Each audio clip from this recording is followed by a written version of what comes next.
Algo extraordinario está sucediendo en Israel en este preciso momento, y casi nadie está hablando de ello. Mientras el mundo sigue girando en su rutina frenética, mientras millones de personas despiertan para ir al trabajo, revisar sus teléfonos y sumergirse en la distracción cotidiana, en Jerusalén está ocurriendo algo que hace temblar el velo entre lo visible y lo invisible. Algo tan antiguo como el tiempo, pero tan actual como este instante que estás viviendo ahora mismo.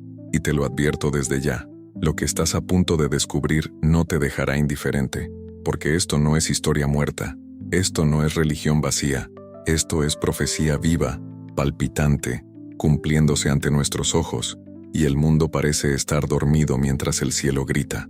Imagina por un momento las calles de Jerusalén, no las que ves en las postales turísticas, llenas de colores y souvenirs. Imagina las calles reales, las piedras milenarias que han visto pasar imperios, profetas, reyes y mártires. Imagina el aire espeso de septiembre, cargado de historia, de memoria, de algo que no se puede explicar con palabras, pero que se siente en el pecho. Y ahora, en medio de ese escenario, escucha un sonido que rompe el silencio como un trueno ancestral, un sonido gutural, profundo, casi animal. No es una trompeta moderna, no es música procesada, es el shofar, el cuerno de carnero que resuena en las sinagogas, en las plazas, en los hogares, en los corazones.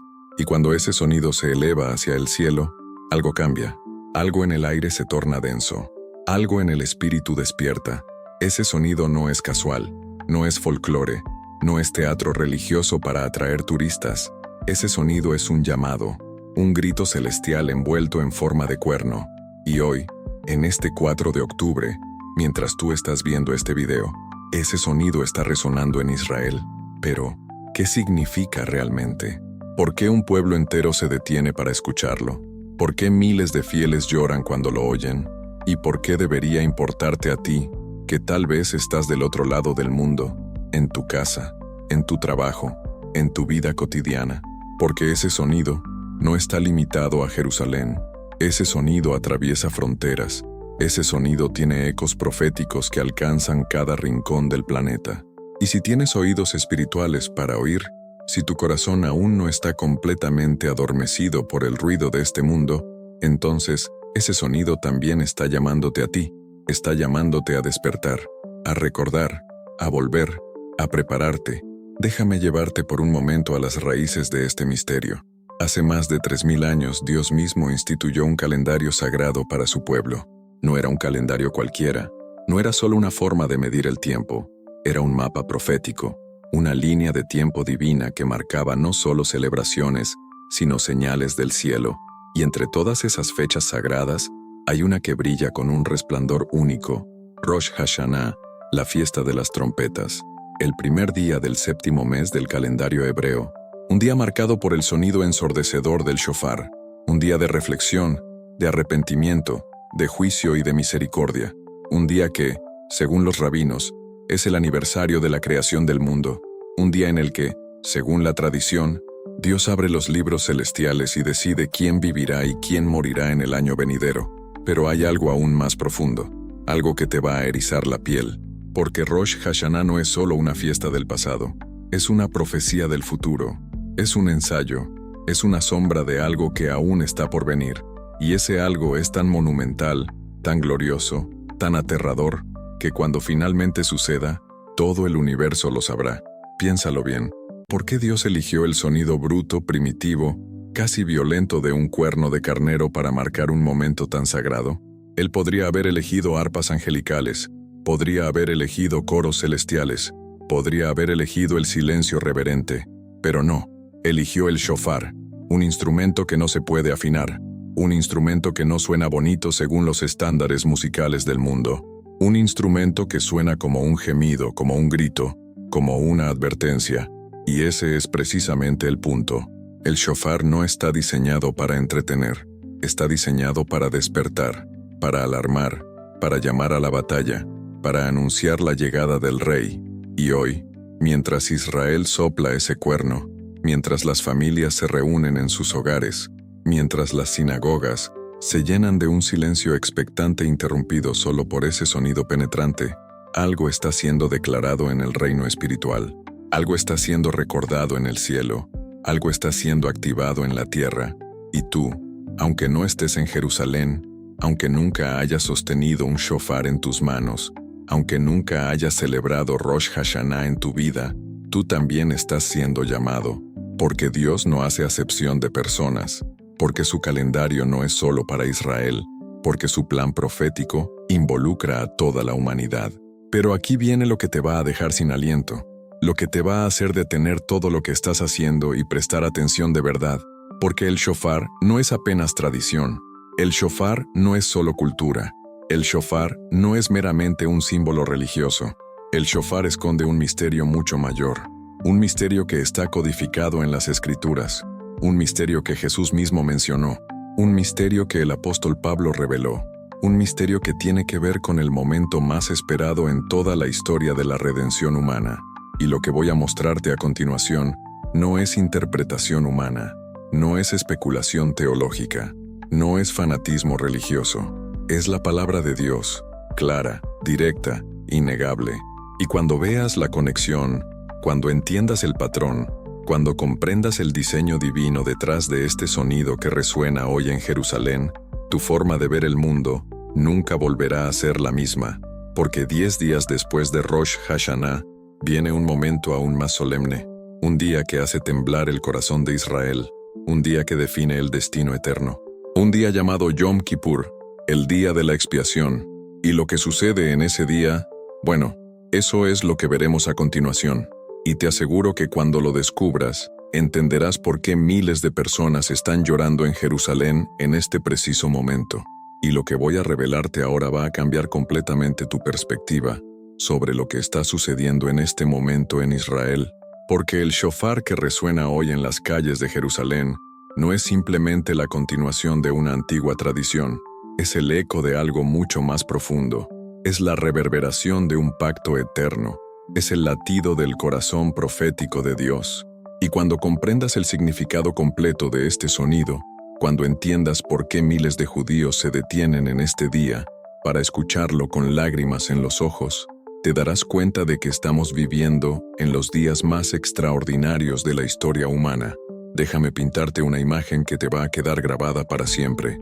Imagina por un momento las calles empedradas de la ciudad vieja de Jerusalén. El sol de la tarde proyecta sombras doradas sobre muros que han presenciado más de 3000 años de historia.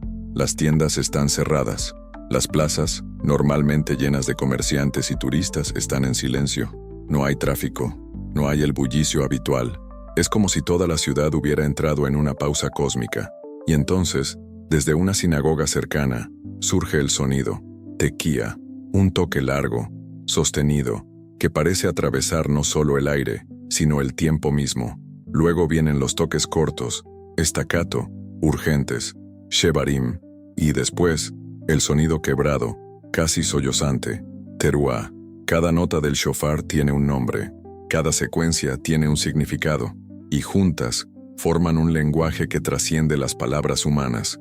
Los ancianos se detienen en las calles, con las manos sobre el pecho. Las madres abrazan a sus hijos. Los jóvenes inclinan la cabeza, porque ellos saben algo que el mundo secular ha olvidado. Ellos saben que este sonido no es producido por el hombre. Sí, es un hombre quien sopla el cuerno, pero lo que emerge de ese cuerno es un clamor que viene del trono de Dios. Es un recordatorio de que hay un rey sobre todas las naciones. Es una declaración de que el tiempo no es infinito. Es un llamado al arrepentimiento antes de que sea demasiado tarde. Y es una promesa de que quien escucha y responde será contado entre los justos. Este es el poder de Rosh Hashanah, la fiesta de las trompetas. Una celebración que aparece descrita con precisión quirúrgica en Levítico 23, versículo 24, donde Dios ordena: en el mes séptimo, al primer día del mes, tendréis día de reposo, una conmemoración al son de trompetas y una santa convocación. Fíjate en las palabras, una conmemoración al son de trompetas. No dice una celebración con música bonita, no dice un festival alegre. Dice una conmemoración, un recuerdo solemne, un memorial de algo que pasó y una anticipación de algo que vendrá. Porque aquí está la clave que la mayoría de las personas pasa por alto. Las fiestas de Israel no son solo eventos históricos, Son profecías actuadas, son ensayos divinos, son sombras proyectadas desde el futuro hacia el pasado. Cada una de las 7 fiestas principales de Israel es un marcador en la línea del tiempo de Dios. Y aquí viene lo que te va a hacer temblar. Las primeras 4 fiestas ya se cumplieron, todas ellas, con precisión exacta, en los días exactos, de maneras que no pueden ser coincidencia. Jesús murió en Pascua, exactamente en el día de Pascua. Fue sepultado durante la fiesta de los panes sin levadura. Resucitó en el día de las primicias. Y el Espíritu Santo descendió en Pentecostés. 4 fiestas, 4 cumplimientos proféticos perfectos. Ahora bien, ¿qué significa eso para las 3 fiestas restantes? Las 3 fiestas de otoño, trompetas, expiación y tabernáculos, podrían también cumplirse en sus días exactos. ¿Podrían ser señales de eventos futuros tan monumentales como la muerte y resurrección de Cristo? Y aquí es donde el shofar adquiere un significado absolutamente electrizante, porque Rosh Hashanah, la fiesta de las trompetas, no es una fiesta cualquiera. Es la única fiesta que nadie sabe exactamente cuándo comienza. ¿Por qué? Porque el calendario hebreo es lunar, y el nuevo mes comienza con la luna nueva. Pero en la antigüedad, la luna nueva tenía que ser confirmada visualmente por 2 testigos en el tribunal del Sanedrín en Jerusalén. Solo cuando ellos veían la primera franja de la luna nueva y lo testificaban ante las autoridades, entonces y solo entonces se declaraba el comienzo del mes, y solo entonces comenzaba la fiesta de las trompetas. Esto significa que nadie sabía con absoluta certeza el día ni la hora en que la fiesta comenzaría. Podría ser hoy, podría ser mañana. Dependía de la luna, dependía de los testigos, y por eso, esta fiesta era conocida entre los rabinos con un nombre muy particular, un nombre que te va a hacer saltar de tu asiento. La llamaban la fiesta de la que nadie sabe el día ni la hora. ¿Te suena familiar esa frase? Déjame refrescar tu memoria. Jesús, hablando sobre su segunda venida, dijo en Mateo 24, versículo 36, «Pero del día y la hora nadie sabe, ni aun los ángeles de los cielos, sino solo mi Padre». Ahora dime, ¿por qué usaría Jesús exactamente la misma frase que se usaba para describir Rosh Hashanah? ¿Casualidad? ¿Coincidencia? ¿O una pista profética deliberada? Porque aquí está la conexión que cambia todo. Si las primeras 4 fiestas se cumplieron en la primera venida de Cristo, entonces las últimas 3 fiestas se cumplirán en su segunda venida.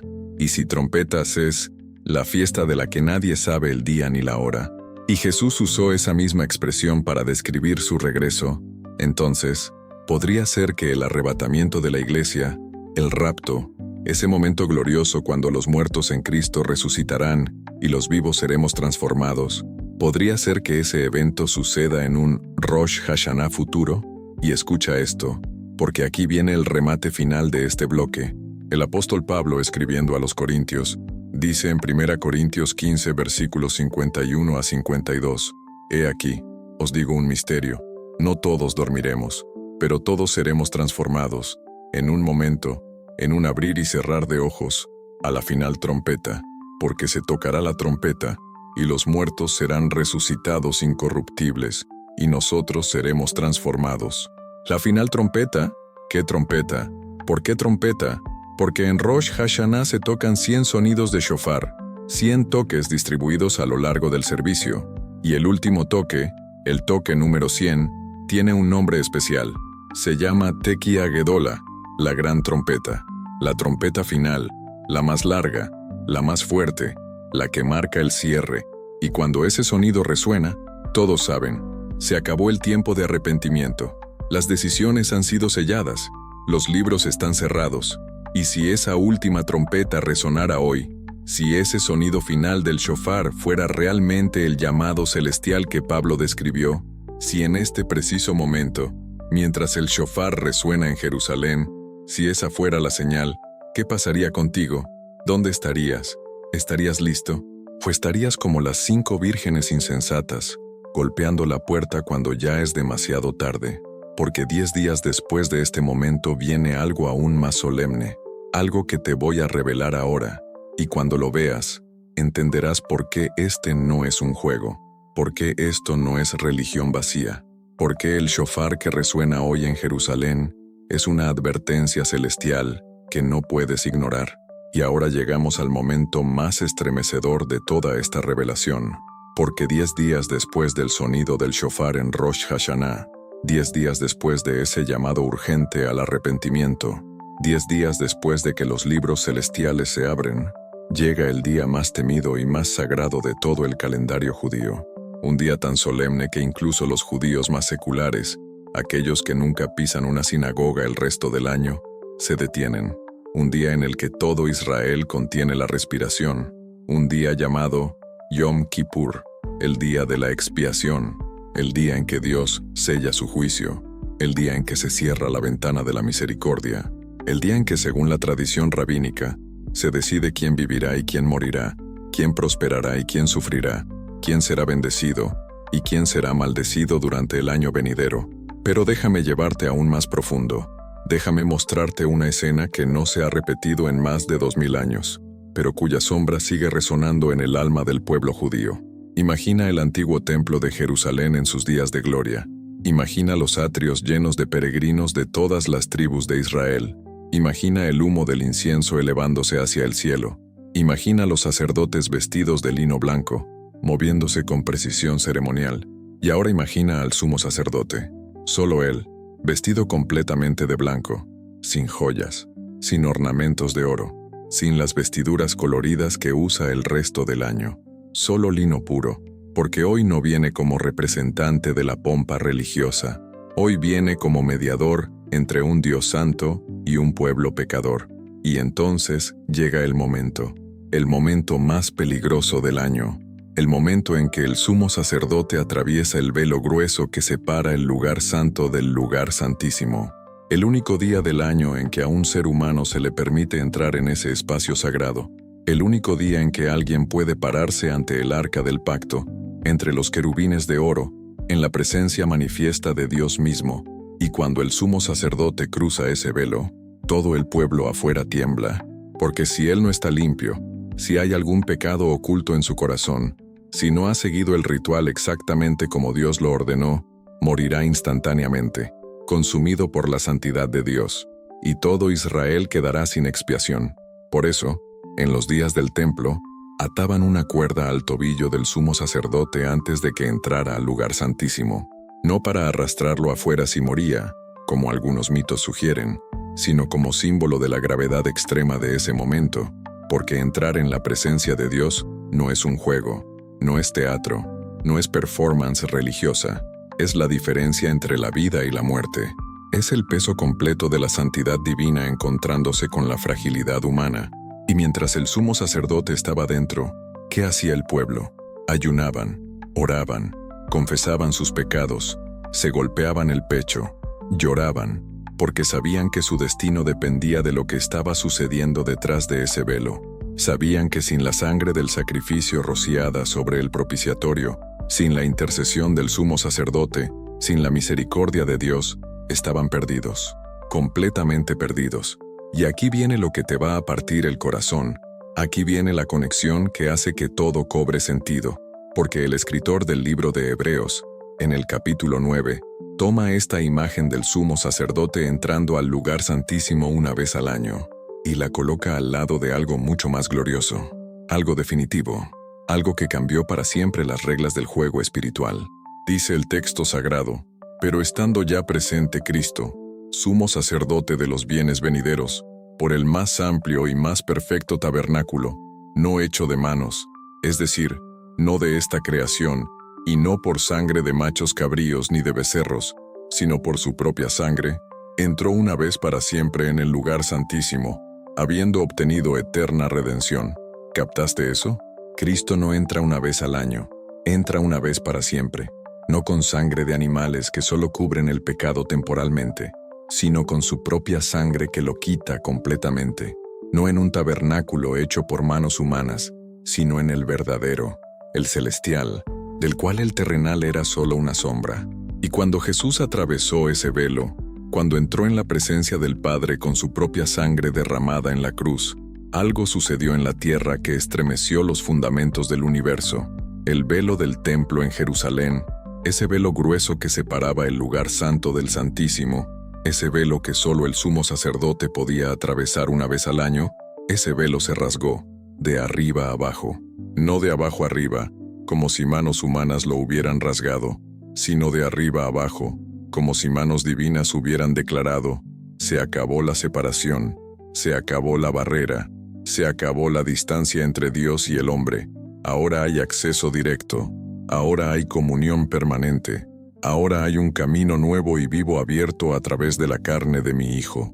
Y por eso, cuando los judíos hoy observan Yom Kippur, cuando ayunan durante 25 horas seguidas, cuando se golpean el pecho y recitan las oraciones de confesión, cuando claman por misericordia, aunque ya no tienen templo, aunque ya no tienen sacrificios, aunque ya no tienen sumo sacerdote que entre por ellos al lugar santísimo, hay una tristeza profunda en sus corazones, porque algo falta, algo fundamental está ausente. ¿Cómo puede haber expiación sin sangre? ¿Cómo puede haber perdón sin sacrificio? ¿Cómo pueden acercarse a Dios sin mediador? Y la respuesta que muchos aún no han visto, la respuesta que está gritando desde las páginas de sus propias escrituras, es que el sacrificio ya fue hecho, el mediador ya vino, el sumo sacerdote ya entró, y su nombre es Yeshua, Jesús, el Mesías que vino en la primera venida para cumplir precisamente este día, para ser el Cordero perfecto, para derramar la sangre que realmente limpia, para abrir el camino que estaba cerrado. Pero aquí está el detalle que pocos perciben, el detalle que puede revelarte el tiempo del retorno del Mesías. Porque así como Jesús cumplió las primeras fiestas en su primera venida, así también cumplirá las últimas en su segunda venida. Y si Rosh Hashanah apunta proféticamente al arrebatamiento, al rapto, a ese momento glorioso cuando seremos levantados para encontrarnos con el Señor en el aire, entonces Yom Kippur apunta a algo que sucede inmediatamente después. Apunta al momento cuando Cristo ponga sus pies nuevamente sobre el monte de los olivos. Apunta al momento cuando todo Israel lo verá y reconocerá las heridas en sus manos. Apunta al momento cuando la nación entera clamará: Baruch Haba Bishem Adonai, bendito el que viene en el nombre del Señor.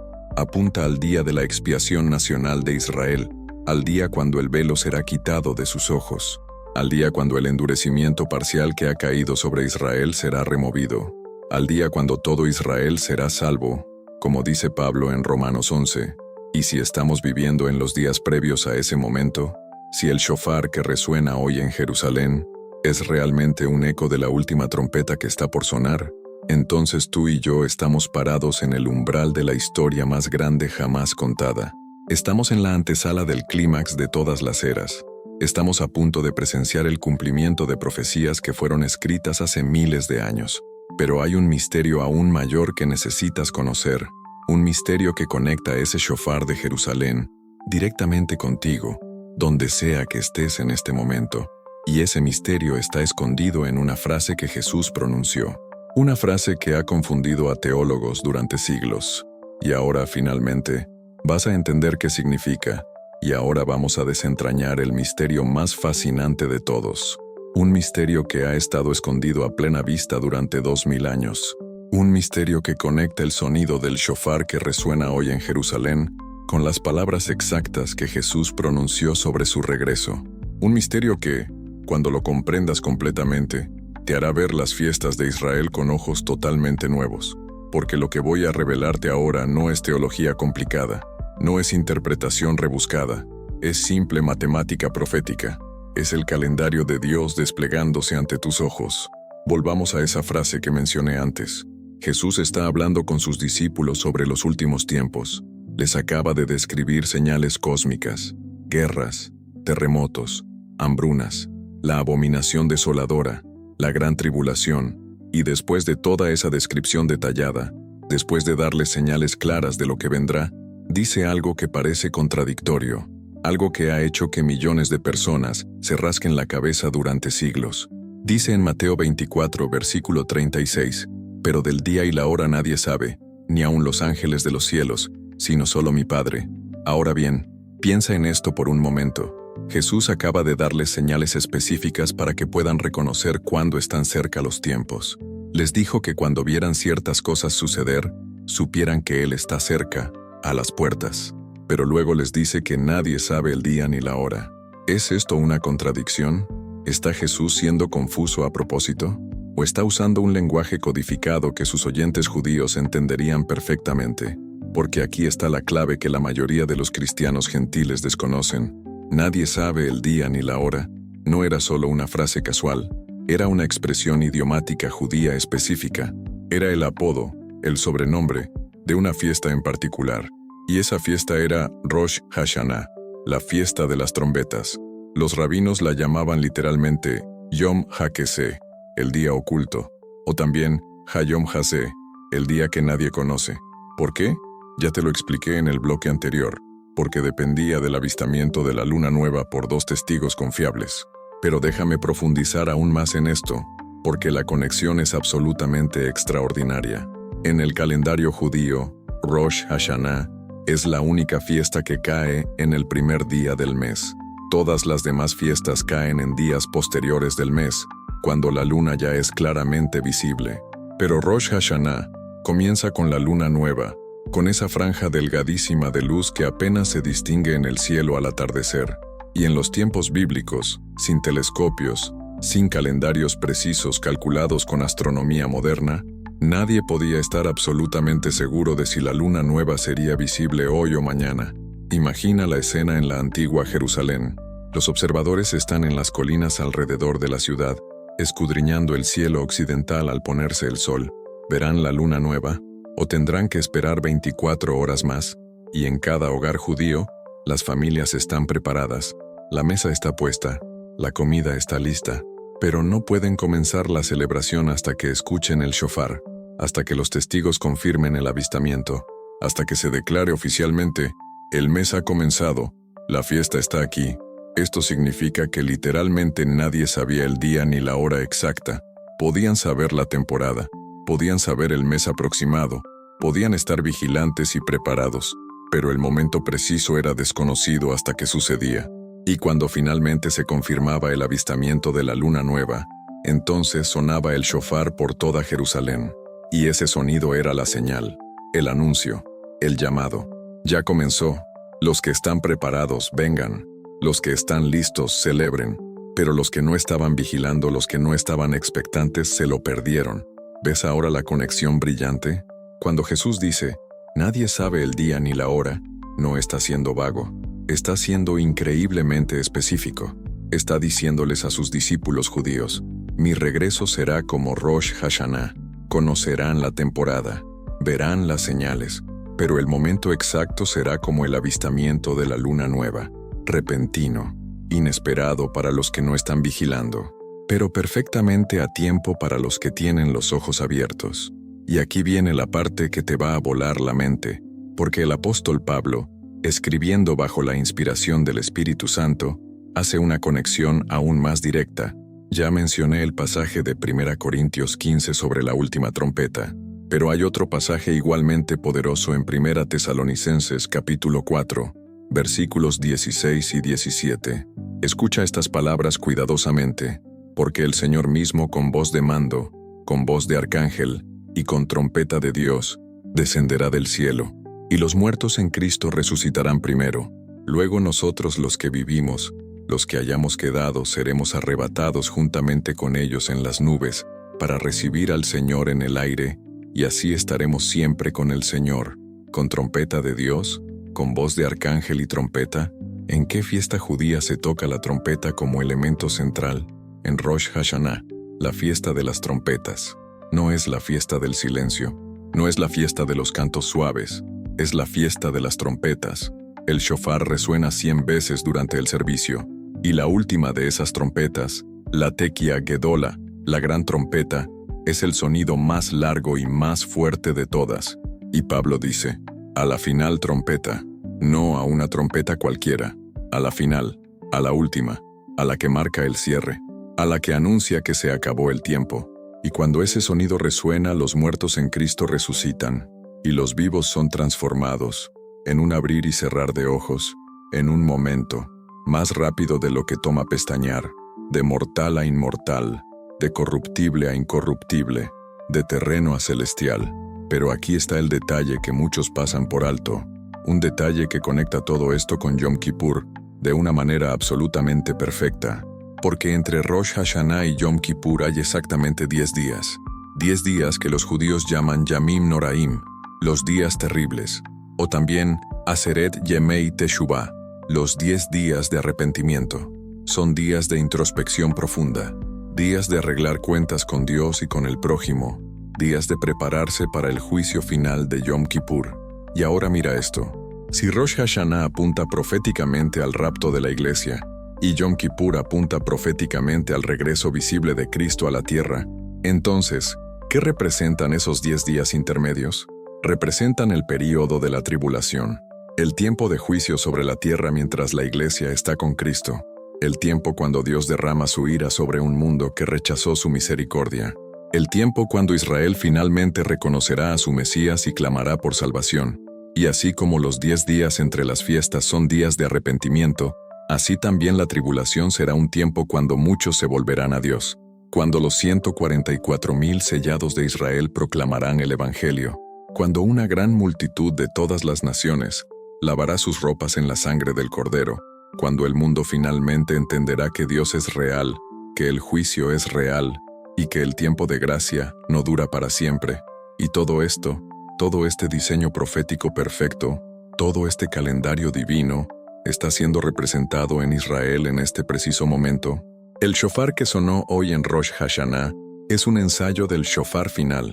Los 10 días que Israel está viviendo ahora son una sombra de los días terribles que vienen, y el Yom Kippur que llegará en pocos días es un recordatorio de que habrá un día de juicio final, un día de expiación nacional, un día cuando Cristo regrese no como cordero manso, sino como león conquistador. Pero la pregunta que debes hacerte ahora, la pregunta que te va a perseguir después de ver este video, es esta. Si todo esto es verdad, si realmente estamos en los días cercanos al cumplimiento de estas profecías, si el shofar literal que resuena hoy en Jerusalén es un eco del shofar profético que está por sonar, entonces, ¿qué significa eso para ti? ¿Qué significa para tu vida? ¿Qué significa para tus prioridades? ¿Qué significa para tu eternidad?